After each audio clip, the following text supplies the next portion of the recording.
प्रश्न, 3 अंकों वाली कितनी संख्याएं 7 से विभाज्य है। इस प्रश्न में हमें यह बताना है कि 3 अंकों वाली कितनी संख्याएं हैं जो 7 से विभाज्य है। इस प्रश्न को हल करने के लिए हम लिखेंगे हल और उसके बाद में 3 अंकों वाली 7 से विभाज्य संख्याओं की सूची बनाएंगे। ठीक है, तो हम लिखेंगे 3 अंकों वाली 7 से विभाज्य संख्याओं की सूची निम्न है। अब हम यहाँ पर 3 अंकों वाली 7 से विभाज्य संख्याओं की सूची बनाएंगे, लेकिन उससे पहले हमें 3 अंकों वाली कौन कौन सी संख्याएं हैं ये पहले लिखना पड़ेगा। ठीक है, और इसके लिए हम एक रफ पेज ले लेंगे। ठीक है, और यहाँ पर पहले हम 3 अंकों वाली संख्याएं लिखेंगे। तो देखो 3 अंकों वाली सबसे छोटी संख्या क्या होती है। 3 अंकों वाली सबसे छोटी संख्या तो क्या हो जाएगी 100। ठीक है, 100 हो जाएगी। फिर इसके बाद में 101, फिर 102, फिर 103, फिर 104, फिर इस तरह से आगे हम चलते जाएंगे तो क्या आ जाएगा 999। ये 3 अंकों वाली संख्याओं की पूरी सूची है। ठीक है, अब इन 3 अंकों वाली संख्याओं में से कौन कौन सी संख्याएं 7 से विभाज्य हो सकती है उसकी सूची हमें पहले बनाना है। ठीक है, तो इसके लिए हम क्या करेंगे, या तो एक तरीका हमारे पास में कि सब में 7 से भाग लगा लगा के चेक करें कि कौन कौन 7 से विभाजित हो रहा है। ये हो रहा क्या, ये जो जो विभाजित हो रहा है उसको हम लिखते जाएं। ठीक है, या फिर हमारे पास में एक और तरीका है कि सबसे छोटी 3 अंक वाली जो संख्या है उसमें 7 से भाग दे दो। ठीक है, तो ये जो 100 है इसमें हम 7 से भाग देंगे। ठीक है, 7 का भाग लगाएंगे इसमें। ठीक है, तो 7 का भाग लगाएंगे। 7 के पहाड़े में 10 आता है? नहीं, 7 के पहाड़े में 10 नहीं आता है, पर कितना आता है 7। कितनी बार में? एक बार में 7 आता है। ठीक है, तो यहाँ पर हम 7 लिख देंगे। ठीक, फिर इसको घटा देंगे।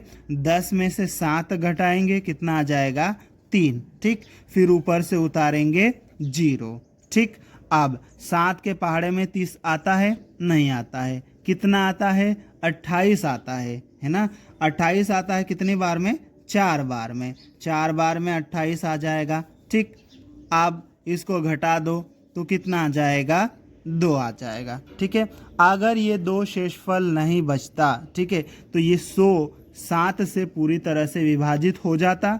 ठीक है, अगर 2 इस 100 में से हम कम कर दे तो ये कितना हो जाएगा? ये तो 98 हो जाएगा ना। ठीक है, तो ये तो 2 अंक वाली संख्या बन जाएगा, तो 2 हम कम नहीं कर सकते। ठीक है, तो क्या कर सकते हैं, एक और चीज़ कर सकते हैं।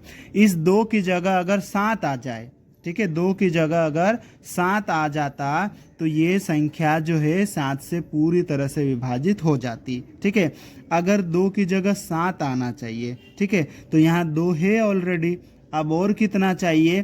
5 चाहिए। ठीक है, इसमें और अगर 5 मिला दे तो ये 7 बन जाएगा ना। ठीक है, तो इसमें 5 जोड़ दे, मतलब इस 100 में 5 जोड़ दे तो कितना हो जाएगा? 105 हो जाएगा। ठीक है, तो ये जो 105 है ना, ये 7 से पूरी तरह से विभाजित हो जाएगा। ठीक है, तो 7 से विभाजित होने वाली ये 3 अंकों की सबसे छोटी संख्या हमारे पास में 105 हो जाएगी। ठीक है, इसके बाद में क्या आ जाएगा? 105 के बाद में इसमें और 7 जोड़ दो, इसमें और 7 जोड़ देंगे तो 112 आ जाएगा। इसमें और 7 जोड़ देंगे तो 119 आ जाएगा। इस तरह से आगे हम चलते जाएंगे। ठीक है, अब देखो आखिरी वाली संख्या हमको कैसे मिलेगी। आखिरी वाली संख्या निकालने के लिए हम क्या करेंगे, ये जो 999 है आखिरी में, इसमें 7 से भाग लगा देंगे। तो यहाँ 999 में हम 7 से भाग लगा रहे हैं। ठीक है, 7 के पहाड़े में 9 आता है? नहीं, 7 आता है। कितनी बार में? एक बार में। ठीक है, 7 आता है, तो घटा दो, कितना आ जाएगा? 2 आ जाएगा। ठीक, फिर ऊपर से उतारेंगे 9। ठीक, 7 के पहाड़े में 28 आता है? 4 बार में 28 आता है। घटा दो, कितना आ जाएगा? 1। ठीक। फिर ऊपर से उतारेंगे आखिरी वाला 9, ठीक है। 7 के पहाड़े में 2 बार में 14 आता है, ठीक है। घटा दो, कितना आ जाएगा 5, ठीक है। अगर ये 5 नहीं होता, ठीक है, तो ये पूरी तरह से 7 से विभाजित हो जाता। तो 5 को हम इसमें से घटा देंगे, 999 में से 5 घटा देंगे तो कितना आ जाएगा 994। और ये जो 994 है ये 7 से पूरी तरह से विभाजित होता है, ठीक है। चलो, तो इस प्रकार से हमारे पास में क्या क्या संख्याएं बन जाएगी, ठीक है। 105, ठीक है, 112, 119, comma dot dot dot comma आखिरी क्या है 994। इस प्रकार हमने 3 अंकों वाली 7 से विभाज्य संख्याओं की सूची बना ली है, ठीक है। अब इस सूची को जरा हम ध्यान से देखेंगे तो इनमें से हर एक पद, अगला पद जो है वो 7 जोड़ने पर आ रहा है, ठीक है। इसमें 7 जोड़ेंगे तो 112, इसमें 7 जोड़ेंगे तो 119, इसमें और 7 जोड़ेंगे तो आगे वाला पद, इस तरह से ये आखिरी वाला पद तक आएगा, ठीक है। मतलब इस संख्याओं की सूची का सार्व अंतर समान है, ठीक है। मतलब ये क्या है, एक समांतर श्रेणी है, ठीक है। तो यहाँ पर हम लिख देंगे यह एक समांतर श्रेणी मीन्स एपी है, ठीक है। तो ये क्या है, एक समांतर श्रेणी है।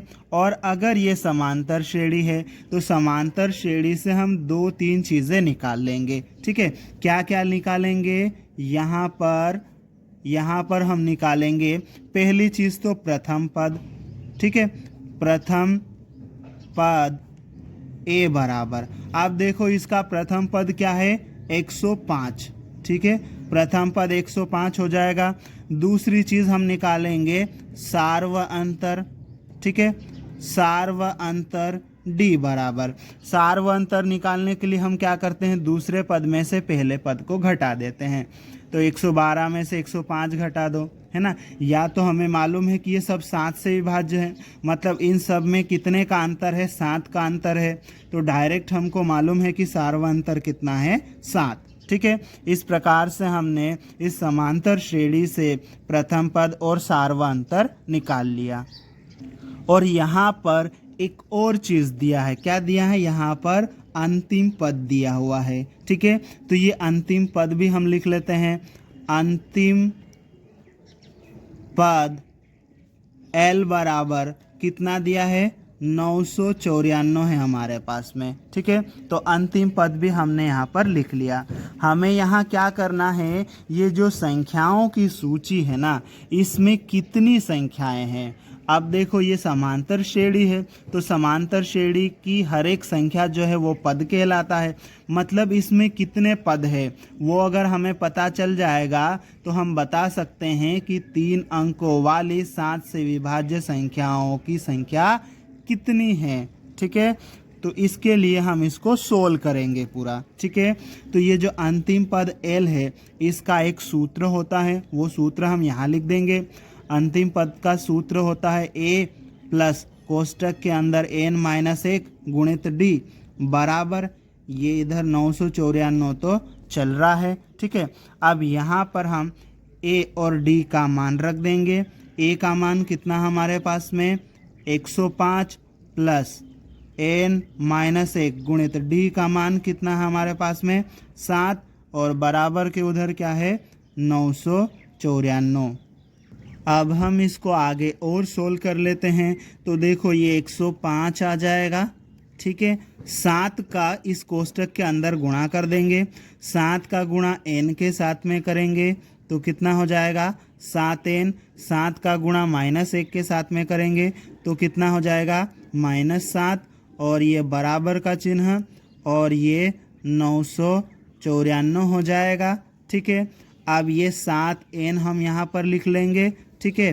फिर 105 में से 7 घटाएंगे तो कितना आ जाएगा हमारे पास में, तो आ जाएगा 98, ठीक। ये बराबर का चिन्ह और उधर क्या है 994। ठीक, अब ये 7n हम लिख लेंगे। ठीक है, ये बराबर का चिन्ह भी और ये 994 भी। ठीक, ये जो 98 है इसको हम बराबर के इधर से उठा के बराबर के उधर भेजेंगे तो इधर ये प्लस का उधर जाएगा तो माइनस का हो जाएगा।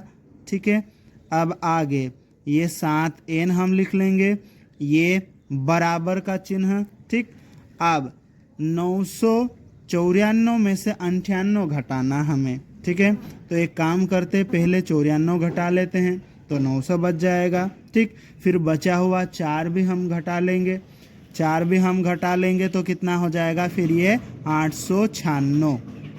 अब इसको आगे हम सोल्व कर लेते हैं। यहाँ पर हमें क्या करना है, n का मान निकालना है। n का मान निकालना है, n के साथ में 7 चिपका हुआ है मतलब गुणा में है, तो 7 को बराबर के उधर भेजेंगे तो 896 के बटे में चले जाएगा। ठीक है, तो यहाँ आ जाएगा n बराबर और उसके बाद में ये 896 इसके बटे में चले जाएगा 7। ठीक, अब 896 में 7 से हम भाग देंगे तो कितना आ जाएगा 128। ठीक है, तो n का मान कितना आ जाएगा 128, मतलब 3 अंकों वाली 128 संख्याएं 7 से विभाज्य है। अतः 3 अंकों वाली 128 संख्याएं 7 से विभाज्य है और यही हमारा उत्तर है।